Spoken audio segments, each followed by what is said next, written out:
Did you know that we recover best from the stresses of daily life when our minds are drawn towards the natural environment? With this in mind, how do we rethink and reinvent a hospitality industry for the decade ahead? Well, one way to do it is putting nature at the center of guest experiences, and this putting at the center of our decisions, with hotels providing safe spaces for people to meet and develop meaningful connections. Here's why. The hospitality industry is vulnerable, and that's because those businesses are often at the front line of natural but also man-made risks, and that's placing guests, our staff, but also operating models at peril. We've come to understand the interconnectivity between climate change and biodiversity collapse and the COVID pandemic, and we are, as an industry, paying a dear price actually for the abuses of natural capital. And to make matters more complicated, we've really yet to see the depth of change or transformation needed and required to deal with uncertainty. Planetary tipping points are being crossed. And so we follow a series of S-curves with growth and decline cycles, but only few have come to realize that nothing grows forever on a finite planet. The understanding of S-curve patterns can help us to plan for the future, to adapt, innovate, reinvent, but also build resilience. It also boosts creativity, all of which is needed in great dosage these days. And so the talks in hospitality are about recovery and resilience, recalibration, pivoting, or even bouncing back. But we've been shaken to the core here, and we need to take stock of our industry's abilities, figuring out really what's working well and doesn't need changing, but also what is no longer working, or what's no longer appropriate and actually needs changing. And of course, underpinning all of this is the idea of bouncing forward, which is really the ability to adapt and regenerate. And we know that in biology, an organism has the power to repair or redevelop certain damaged components. Well, ecosystems do something similar. They're regenerating a new habitat following a forest fire, for example. And this is also nothing new in the business world either. A few years ago, the Ellen MacArthur Foundation introduced the concept of circular economy, so an economy that is restorative and regenerative by design and aims. So how about we aim for sustainability and without limits, where regeneration is the norm and not the exception? Well, the following model here may help to picture the idea. So what we have is a vertical y-axis that represents the condition of a chosen system, such as the state of the biodiversity, the state of the climate. It could be the community in which the hotel operates, for example.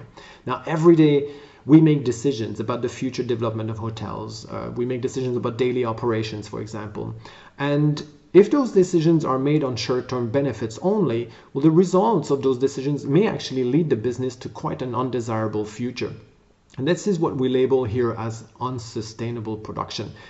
Now, there are various push and pull factors here in society. That could be legislative pressure, for example, with new laws. It could be consumer demands. It could be also the scrutiny from civil society. So there's a large section of the hospitality sector that's taken the road of corporate social responsibility. And they're making incremental improvements. It makes it possible, possibly, for those businesses to eventually reach a state of sustainable production. But this sets the very minimum that should be required by society. Sustainable production is thus what we actually label desired status quo. The inherent limit to that concept of sustainable production is due to the limits in carrying capacity. That is the number of people, animals, crops, but also travelers which a region can support without environmental degradation in a growing world. And so for far too long, sustainability has largely taken the duty of minimizing damage, and businesses that wish to go beyond sustainable productions are rare. However, and this is what's interesting, some hospitality entrepreneurs have actually managed to build and operate hotels that go beyond the basic of recycling or limiting or offsetting the impacts of hospitality. The idea here is that production of sustainability takes place when ecological, social, or climate systems are in better conditions because the business is present in society. So there's a very small number of players in the hospitality industry that are actually operating on that mode, but this is actually set to change because there are best practices here that are brought forward by really passionate innovators. You know, we're talking about the creation of energy plus hotels. We're talking about hotels that are dedicated to repairing the natural capital in the destinations they are operating in. And so the model of production of sustainability is the closest to the concept of regenerative hospitality.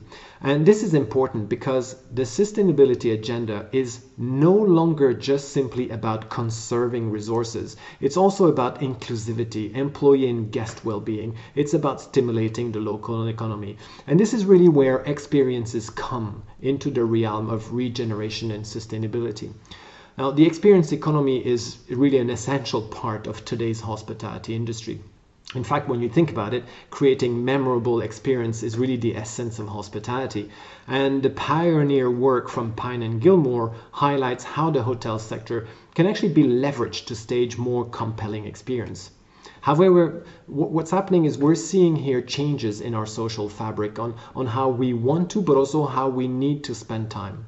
The pandemic has really brought a new layer of complexity and on how we also understand well-being, and accordingly how we choose to spend our leisure time. We no longer operate in a world in which we seek to balance work and play and then use a holiday or a hotel to escape.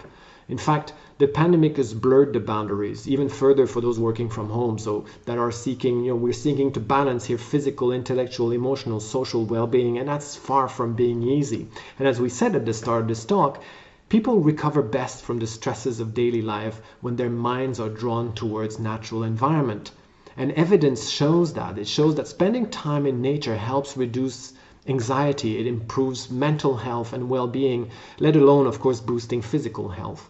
And so people suffering from mental fatigue are soothed by natural element. That could be trees and plants, flowers, animals, birds.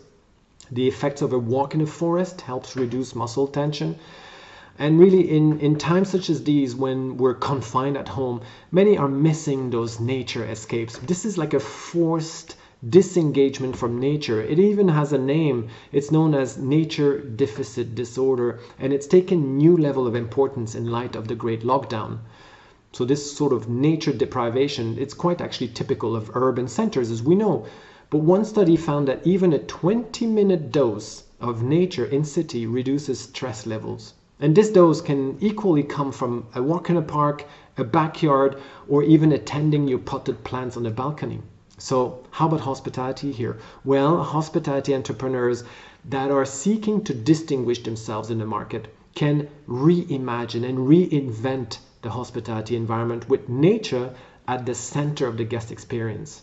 So it's no longer enough to just craft a beautiful building and space that people will enjoy. No, leaders of hospitality have already recognized that their core competency, in fact, lies in building relationships.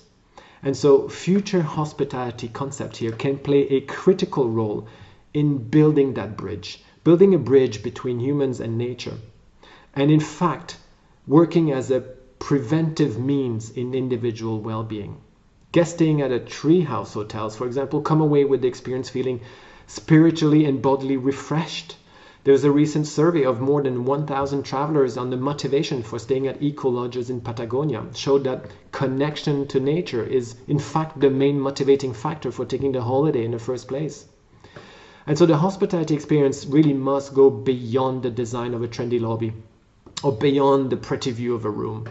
It's about putting more nature in hotels and in people's lives. And along the same lines, fostering a regenerative connection to the outside world, or surrounding both social and environmental terms. It really is about leaving the place better than you found it and coming back home healthier, physically, spiritually than you left. Regenerative hospitality, when you think about it, it's actually less about bucket lists and trophy collections. It's more about economies of meaning. Leisure time is time on and not time off. Regenerative hospitality is equally about restoring external environment as it is about individual serenity. And so this has much to do about the quality of travel. It has to do about the quality of your hotel stay, but it has to do about the quality of life, of course. And knowing what we do about the state of our planet, it's certainly not a question of luxury for the lucky few, but one of necessity for all of us.